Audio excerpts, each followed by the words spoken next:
सोचिए अगर अचानक दुनिया में तेल की सप्लाई रुक जाए, पेट्रोल 200 पार चला जाए और पूरी ग्लोबल इकोनॉमी हिल जाए। हेलो दोस्तों, आज हम बात करेंगे ग्लोबल ऑयल क्राइसिस पर। क्या 2026 में कुछ ऐसा ही खतरा सामने नजर आ रहा है? चलो इसे समझते हैं। मिडिल ईस्ट बढ़ते तनाव, बंद होते समुद्री रास्ते और $100 से ऊपर पहुंचती ऑयल प्राइसेस ने पूरी दुनिया को चिंता में डाल दिया है।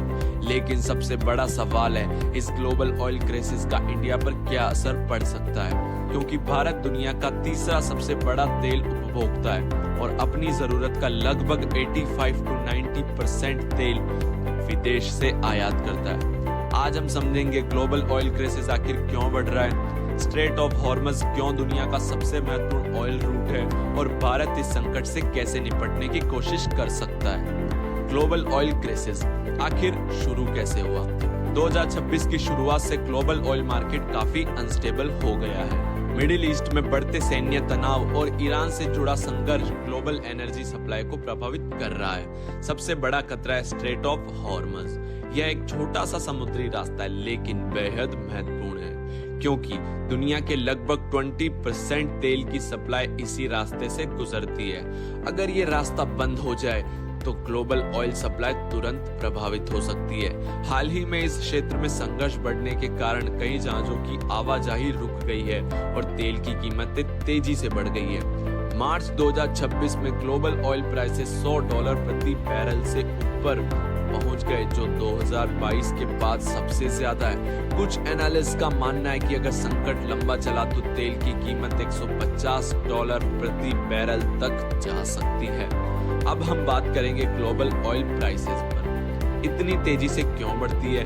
तेल की कीमतें मोस्टली 3 चीजों से अफेक्ट करती है। जियोपॉलिटिक्स, जब किसी बड़े ऑयल प्रोड्यूसिंग देश ने युद्ध या तनाव होता है तो सप्लाई कम होने का डर बढ़ जाता है। इस समय मिडिल ईस्ट में तनाव ने मार्केट्स को डरा दिया है। शिपिंग रूट्स, अगर जहां सुरक्षित तरीके से तेल ट्रांसपोर्ट नहीं कर पाते तो सप्लाई चेन टूट जाती है। इस समय कई जहाजों को रास्ता बदलकर अफ्रीका के कॉप ऑफ गॉड होप से जाना पड़ रहा है, जिससे शिपिंग कॉस्ट बहुत ज्यादा बढ़ गई है।